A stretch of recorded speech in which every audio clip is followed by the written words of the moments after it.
बिस्मिल्लाहिर्रहमानिर्रहीम। नाज़रीन अस्सलाम वालेकुम।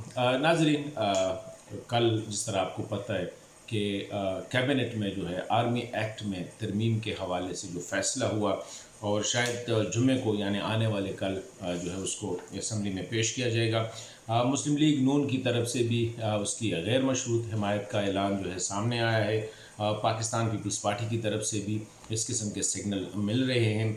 मतलब ये है कि ये आसानी के साथ जो है पार्लियामेंट से थ्रू हो जाएगा। लेकिन एक मसला है जो मैं कहना चाहता हूँ, ये है कि पार्लियामेंटेरियन को चाहिए कि एहतियात करें इस बिल को पास करने में, क्योंकि कानून एक दफ़ा बनती है। नंबर वन, ये इतना ये नहीं है कि कल दोबारा उसमें दोबारा अमेंडमेंट करनी पड़े, क्योंकि इसी हुकूमत के जो आर्मी चीफ के एक्सटेंशन के हवाले से जो नोटिफिकेशन का हशर हमने देखा था कि किस दफ़ा बार बार वो कैबिनेट में आ जाता और फिर जाके वो गलती पे गलतियाँ कर रहे होते, तो खुदा न खास्ता इस बिल का हशर जो है वो भी उस आर्मी चीफ का जो एक्सटेंशन का जो नोटिफिकेशन था उसी तरह हो जाए। इसलिए बेहतर होगा कि जब पहली दफ़ा आर्मी एक्ट के हवाले से ये पार्लियामान में आ रहा है तो ठीक है, अच्छी बात है कि पीपल्स पार्टी ने, मुस्लिम लीग ने और पीटीआई ने सब ने इकट्ठे होकर एज ए नेशनल इंटरेस्ट में, कौमी मफाद में, एज एन इंस्टीट्यूशनल को उसमें हवाले से जो अच्छा फ़ैसला किया है। लेकिन फ़ैसला यही होना चाहिए, लेकिन इस बिल को बेहतर होगा कि पार्लियामेंट में भी डिस्कस करें। इसको बेहतर होगा कि जितना हो सके उसको कमेटी के पास भेजें, कमेटी में उसको डिस्कस करें लायर से, जजेस से, जिस तरह कानून का होता है। जो भी कवानीन बनते हैं उसमें डिस्कशन होती है, कंसल्टेशन होती है।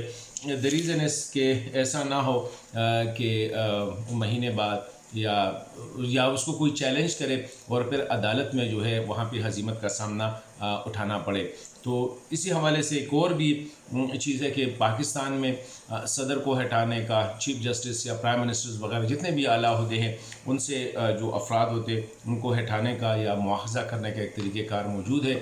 तो बेहतर होगा कि जिस तरह अदालत ने कहा था कि आर्मी चीफ की जो पोजीशन है बड़ी इंपॉर्टेंट पोजीशन है, तो इसमें कोई जल्दी मेरे ख्याल में नहीं करनी चाहिए और सारी चीज़ें उसके perks, privileges, age, retirement, extension, service वगैरह, ताकि आइंदा के लिए भी ये कानून रहे और ये इंस्टीट्यूशन भी बिल्ड करे, मजबूत करे और जो सिविल मिलिट्री रिलेशन है उसी हवाले से उसका एक पॉजिटिव जो है असर पड़े, ना कि ये नेगेटिव। और ये पर्सन स्पेसिफिक नहीं होनी चाहिए, ये for all time and for all persons, क्योंकि इसमें कोई डिस्क्रिमिनेशन ना हो, कि नहीं कि ये सिर्फ एक बंदे के लिए, ये तासुर भी सामने नहीं आना चाहिए, ताकि पार्लियामान भी मजबूत रहे और हमारे जो नेशनल सिक्योरिटी के इदारे हैं वो भी मजबूत रहें।